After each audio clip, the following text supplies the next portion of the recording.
সুপ্রিয় সুধী, 2023 সালের 7 October Hamas Israel আক্রমণ চালায় এবং 1200 ইসরায়েলিকে তারা হত্যা করে এবং 251 জন ইসরায়েলিকে তারা তুলে নিয়ে আসে এবং বন্দী করে। আপনারা জানেন তারপরেই ইসরায়েল মূলত হামাসকে উদ্দেশ্য করে গাজায় আক্রমণ চালায় এবং গাজায় আক্রমণ চালায়, ব্যাপকভাবে ধ্বংসযজ্ঞ চালায়। গাজাকে হামাসকে নির্মূলের নামে তারা মূলত গাজাকে নিশ্চিহ্ন করার একটি পায়তারা তারা করছিল, করেছে। এবং ইভেন এখন পর্যন্ত এই 15 মাসে প্রায় 46,000-এর বেশি মানুষকে তারা হত্যা করেছে এবং কোনো তথ্য মতে এটি 60,000 বা 64,000-এর মতো হতে পারে। ইভেন আহত হয়েছে, গুরুতরভাবে আহত হয়েছে প্রায় 1,10,000-এর মতো মানুষ। ইভেন এইখানকার আবাসন প্রকল্পগুলো বা আবাসন ব্যবস্থাগুলো একদম ধ্বংসপ্রাপ্ত হয়েছে, কৃষি জমিগুলো ধ্বংসপ্রাপ্ত হয়েছে, ইভেন হসপিটালগুলো ধ্বংসপ্রাপ্ত হয়েছে। সেখানে ধ্বংস হয়েছে স্কুল, কলেজ থেকে শুরু করে সব কিছুই প্রায় একদম ধ্বংস হয়েছে। ইভেন আমরা জেনেছি প্রায় 90% মানুষ বাস্তুচ্যুত হয়েছে। বর্তমানে যে গাজার যে অবস্থা, একদম প্রায় গাজাকে মাটির সাথে মিশিয়ে দেওয়া হয়েছে, এরকম একটা অবস্থা। আপনারা জানেন প্রায় 19 লাখ মানুষ বাস্তুচ্যুত হয়েছে। তো এই মানুষ এখন যে যুদ্ধবিরতি হচ্ছে, যুদ্ধবিরতি হচ্ছে মূলত কাতার, মিশর এবং যুক্তরাষ্ট্রের প্রচেষ্টায় যুদ্ধবিরতিটি হচ্ছে। যদিও আমরা জানি যুক্তরাষ্ট্র নিজেই আসলে প্রচুরভাবে ইসরায়েলকে হেল্প করে, যাক সেটা অন্য ব্যাপার। তো এই আমাদের অনেক এক্সপেকটেশন একটা জায়গা ছিল যে গাজায় যে যুদ্ধটা হচ্ছে, ইসরায়েলের যে আক্রমণ চলছে, এই আক্রমণটা বন্ধ হোক। আমাদের এটা প্রত্যেকটা মানুষের চাওয়া ছিল। যে মানবিক বিপর্যয় গাজায় হচ্ছে সেটা আসলে খুবই দুঃখজনক। ইভেন আন্তর্জাতিক সম্প্রদায় থেকে শুরু করে বড় বড় ক্ষমতাধর হ্যাজিমনিক কান্ট্রিগুলো, তারা কিন্তু সবাই মোটামুটি নীরব দর্শক ছিল। ইভেন যুক্তরাষ্ট্রের মতো রাষ্ট্র, তারা অনেক সময় সাহায্য করেছে। যাই হোক, এখন একটু প্রশান্তির ব্যাপার হচ্ছে, গাজায় এখন যুদ্ধবিরতি কার্যকর হচ্ছে, সেই সাথে রাফা ক্রসিংটি খুলে দেওয়া হবে। এবং রাফা ক্রসিং আপনারা জানেন যে গাজা স্ট্রিপের একদিকে সমুদ্র রয়েছে এবং অন্য দিকগুলোতে ইসরায়েল রয়েছে, এবং এক পাশে ছোট্ট একটি জায়গাতে রাফা ক্রসিং, যেটি মূলত মিশরের সাথে কানেক্টেড। ইভেন এখান দিয়ে মূলত আন্তর্জাতিক বিভিন্ন ধরনের ত্রাণ সামগ্রী এখান দিয়ে পৌঁছানো হয়। তো আমরা দেখলাম যে এত মানুষের মৃত্যু, এত শিশুর মৃত্যু হয়েছে। ইভেন একটি গাজা স্ট্রিপ প্রায় ধ্বংসপ্রাপ্ত হয়েছে। তো এখন আবার যুদ্ধবিরতি কার্যকর হচ্ছে। আলটিমেটলি যুদ্ধবিরতি কার্যকর হচ্ছে, আবার কিছুদিন পর হামাস আক্রমণ চালাবে অথবা ইসরায়েল আক্রমণ চালাবে। আবার এই মানুষগুলো, যারা গাজার মানুষ, যারা নিরীহ মানুষ, তারা না যুদ্ধ বোঝে, না অন্য এই বিশ্ব রাজনীতি বোঝে তারা। তো এই মানুষগুলোর দুর্বিষহ জীবনের শেষ কোথায়? আজকে যুদ্ধবিরতি হচ্ছে, আবার আপনি দেখবেন যে বছর খানেকের মধ্যে আবার লাগতে পারে। 2 বছর, 5 বছর, 7 বছর, 10 বছর, 15 বছর, 20 বছর পরে আবার এই ঝামেলাটা হবে। আজকে অ্যান্টনিও গুতেরেজ, জাতিসংঘের মহাসচিব অ্যান্টনিও গুতেরেজ, তিনি যুদ্ধবিরতিকে স্বাগত জানিয়েছে। এটা অবশ্যই স্বাগত জানানোর মতোই একটা বিষয়, প্রশান্তির এবং স্বস্তির একটা জায়গা বা স্বস্তির একটা বিষয় হয়েছে যে যুদ্ধবিরতি কার্যকর হয়েছে। কিন্তু এই যুদ্ধবিরতি যদি এরকমটা হতো যে আমরা একটি সমাধানের মধ্যে যেতে পারতাম, যে সেইখানে যে ঝামেলাগুলো, এই ঝামেলাগুলো সম্পূর্ণ নির্মূল হবে, এরকম কোনো ব্যবস্থা কিন্তু এখনো পর্যন্ত করতে পারেনি। জাস্ট একটি যুদ্ধবিরতি হচ্ছে। এই যে এত মানুষ জীবন দিল, প্রায় 50,000-এর মতো মানুষ, 46,000-এর বেশি, এবং কোনো প্রতিবেদন বলছে 50 বা 60 এরকম হতে পারে। ইভেন আহতর পরিমাণ এত বেশি, ইভেন একটি অঞ্চল পুরো ধ্বংসপ্রাপ্ত হয়েছে আজকে।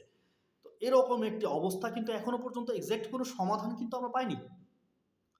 আন্তর্জাতিক সংস্থাগুলো চুপই আছে অনেকটা। ইসরায়েলি এই আগ্রাসনের বিরুদ্ধে তারা চুপ ছিল, আমরা দেখেছি যে চুপ ছিল, বা কোনো নিন্দা প্রস্তাব দেওয়া ছাড়া আলটিমেটলি কোনো কিছু তারা করতে পারেনি। কিন্তু গাজাবাসীর যে দুর্বিষহ জীবন এখন শেষ হচ্ছে, আবার যে শুরু হবে না তার তো কোনো মানে নেই। আবার ইসরায়েল আক্রমণ চালাবে, হামাস সন্ত্রাসী সংগঠন, তারা এরকম সন্ত্রাসী কার্যক্রম চালাচ্ছে, নিরাপত্তার হুমকি হচ্ছে, এই জন্য তারা আবার আক্রমণ চালাবে।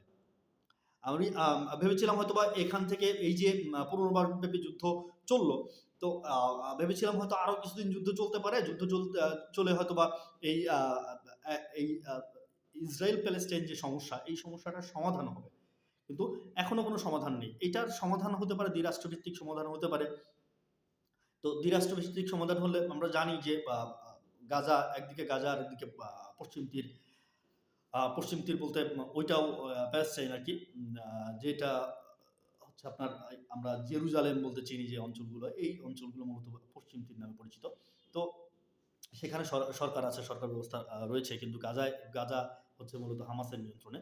তো এখনো পর্যন্ত দ্বিরাষ্ট্রভিত্তিক সমস্যার সমাধান কিন্তু হয়নি। দ্বিরাষ্ট্রভিত্তিক সমস্যার সমাধান না হলে এই গাজার সমস্যার কিন্তু আসলে জিয়েই রাখা হচ্ছে।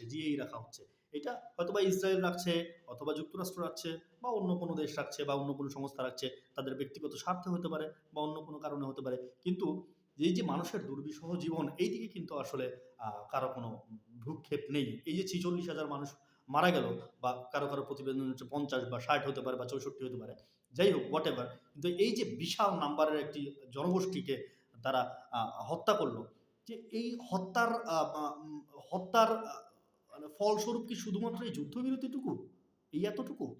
এখান থেকে একটি সমাধান প্রয়োজন, চিরস্থায়ী সমাধান প্রয়োজন। ইভেন এই সমাধানের পরে যেন পরবর্তীতে যেন এই যুদ্ধটা আর কখনোই না হয়, এইটা হচ্ছে আমাদের সবার প্রত্যাশা। কিন্তু এখন যেটা হচ্ছে যে যুদ্ধবিরতি হচ্ছে, অবশ্যই এটা খুবই খুবই ভালো ব্যাপার এবং আমাদের জন্য প্রচুর আনন্দের ব্যাপার। কারণ হচ্ছে যে মানবিক বিপর্যয় গাজায় হচ্ছিল, আমরা যে মানবিক বিপর্যয়টি আমরা দেখেছি, এইটা আসলে আমার মনে হয় ইতিহাসে বিরল মানবিক বিপর্যয়। এবং আইডিএফ তথা ইসরায়েল যেভাবে তারা আক্রমণ চালিয়েছে, হাসপাতালকে লক্ষ্য করে আক্রমণ চালিয়েছে, ইভেন আরো কিছু কিছু জিনিস আমরা এই যুদ্ধকে কেন্দ্র করে দেখেছি, যে কোনো একটা অঞ্চলকে তারা হচ্ছে ফাঁকা করছে। ইসরায়েল হচ্ছে নোটিশ করছে যে এই অঞ্চল থেকে আপনারা সরে যান, সেখান থেকে মানুষ সরে আসছে, বাস্তুচ্যুত হচ্ছে, এবং যে অঞ্চলে তারা অবস্থান করছে সেখানে গিয়ে আবার তারা বিমান হামলা চালাচ্ছে। একদম বিমান হামলা করে করে প্রায় পুরো গাজা স্ট্রিপকে একদম ধ্বংসস্তূপে পরিণত করেছে। কিন্তু আসলে এত ধ্বংসযজ্ঞের পরেও কিন্তু আসলে দ্বিরাষ্ট্রভিত্তিক দ্বিরাষ্ট্রের মাধ্যমে বা দুই রাষ্ট্রভিত্তিক সমস্যার সমাধান কিন্তু আমরা খেয়াল করছি না। ইভেন মানে আমার বক্তব্য হয়তো বা জাতিসংঘ পর্যন্ত পৌঁছাবে না, কিন্তু কথা হচ্ছে জাতিসংঘের এখানে একটি ভাইটাল রোল প্লে করা উচিত। এখানে গাজা স্ট্রিপ এবং পশ্চিম তীরকে নিয়ে একটি স্বাধীন সার্বভৌম রাষ্ট্র করুন। ইভেন এটাকে তাদের মতো করে চলতে দিন, না হলে এখানে হামাসের সৃষ্টি হচ্ছে, পরবর্তীতে এই হামাস আরো এক্সটেন্ড হবে। যখন আপনি একটি জনগোষ্ঠীকে প্রেশারাইজড করে, যখন আপনি প্রেশারাইজড করবেন, তাকে হত্যা করবেন, হুমকি দিবেন, তাদের উপর জুলুম করবেন, তখন সেখান থেকে আলটিমেটলি প্রতিবাদ আসবে, যেটা হামাস, যার হচ্ছে মূল ফল হচ্ছে হামাস আছে কেন এরকম করছে? কারণ তাদের দেয়ালে পিঠ ঠেকে গেছে, যাওয়ার জায়গা নেই, তারা স্বাধীন চেতা, তাদের নিজস্ব ভূখণ্ড, তাদের নিজস্ব ভূখণ্ডের তো নিজস্ব ভূখণ্ডকে কে ছাড়তে চায়? এই জায়গা থেকে আসলে দেখেন, এটা যদি পরবর্তীতে আরো বৃহৎ আকার ধারণ করে, যেমন এখন গাজা স্ট্রিপে প্রায় আইডিএফ এর ধারণা হচ্ছে 17,000 হচ্ছে হামাস সেনাকে তারা হত্যা করেছে।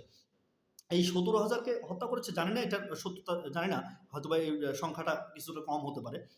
তো গাজা স্ট্রিপের এই হামাসের কার্যক্রম আরো বৃদ্ধি পেতে পারে, বা পুরা এর পরবর্তীতে পশ্চিম তীর সহ এই গাজা স্ট্রিপের সাথে একত্রিত হতে পারে, যে তারাও প্রতিবাদী হতে পারে। আপনি চিন্তা করুন যে যদি এই সবাই মানে পশ্চিম তীর এবং গাজা উভয় যদি প্রতিবাদী হয়, এবং পরবর্তীতে আবার যুদ্ধ হবে, আবার আক্রমণ হবে, আবার প্যালেস্টাইনি মারা যাবে, ইসরায়েল মারা হয়তো বা ওইভাবে যাবে না, বা ইসরায়েলকে আক্রমণ করে ইসরায়েলকে পরাজিত করা হয়তো সম্ভব না, কিন্তু এই যে দুঃখ বা দুর্দশার কিন্তু সমাপ্তি হচ্ছে না, যুদ্ধের কিন্তু সমাপ্তি হচ্ছে না, চিরস্থায়ী সমাধান দরকার। ইভেন এখানে মানে ভূমিকা রাখা প্রয়োজন জাতিসংঘের, এখানে ভূমিকা রাখা প্রয়োজন রাশিয়া, ইউএসএ, চায়না, এদের আবার বড় বড় রাষ্ট্রগুলোর ভূমিকা রাখা প্রয়োজন। না হলে এই সমস্যা সমাধান হচ্ছে না। ইভেন এখান থেকে আস্তে আস্তে এমন হতে পারে যে আজকে যেমন যুদ্ধবিরতি হচ্ছে, এটা খুবই ভালো ব্যাপার, কিন্তু এখান থেকে অনেক বড় আকারের সমস্যা তৈরি হতে পারে, এবং বিশ্বযুদ্ধ পর্যন্ত লেগে যেতে পারে এই জায়গাটাকে কেন্দ্র করে। আজকে যে জায়গাকে আমরা জিয়ে রাখছি, পুরো বিশ্ব মিলে আমরা জিয়ে রাখছি। জিয়ে রাখছি, এটা মানে আমি বলতেই পারি যে জিয়ে রাখছি। কেন? এখনো পর্যন্ত প্রায় ৭০টি মুসলিম কান্ট্রি আছে। তারা কিন্তু এখনো একত্রিত না। চাইলে একত্রিত হতে পারত। যাই হোক, তো এই সমস্যার যদি এই যে মানবিক বিপর্যয়ের যুদ্ধবিরতির মাধ্যমে মানবিক বিপর্যয়ের কিছুটা সমাপ্তি হচ্ছে, সেটিকে যেমন সাধুবাদ জানাই কাতার, মিশর, যুক্তরাষ্ট্রকে। তারা আসলেই সাধুবাদ পাওয়ার যোগ্য। কিন্তু আমার মনে হয় কোনো একটা নিয়ন্ত্রক সংস্থা বা কোনো একটা নিয়ন্ত্রক দেশ বা কোনো একটা হ্যাজিমনিক কান্ট্রি যারা হচ্ছে এই সমস্যাটার সমাধানের দিকে আসলে মন দেওয়া উচিত, যেখানে দ্বিরাষ্ট্রভিত্তিক সমস্যার সমাধান করা প্রয়োজন। না হলে গাজাবাসীর যে দুঃখ দুর্দশা, এটা যুগের পর যুগ, দশকের পর দশক বা শতাব্দীর পর শতাব্দী আসলে এক্সটেন্ড করবে।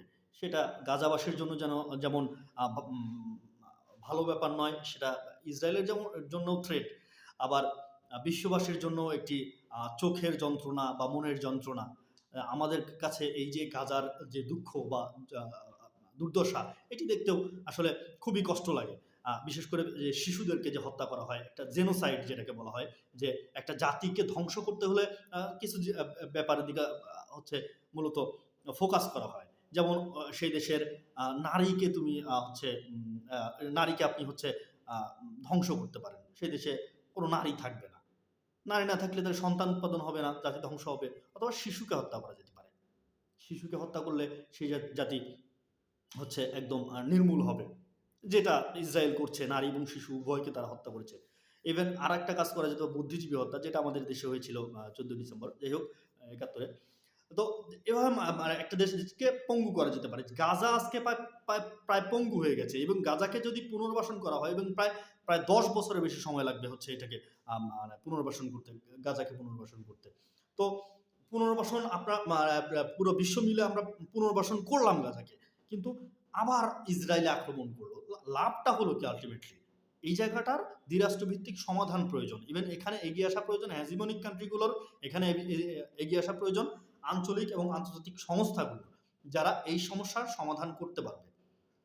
ইভেন ইসরায়েলকে সবাই মিলে হচ্ছে ইসরায়েলের সাথে একটি চুক্তিতে যাওয়া প্রয়োজন, এবং এটা দ্বিরাষ্ট্রভিত্তিক সমস্যার সমাধান করা প্রয়োজন, খুবই প্রয়োজন। না হলে এই সমস্যার চিরস্থায়ী সমাধান সম্ভব হবে না। ধন্যবাদ।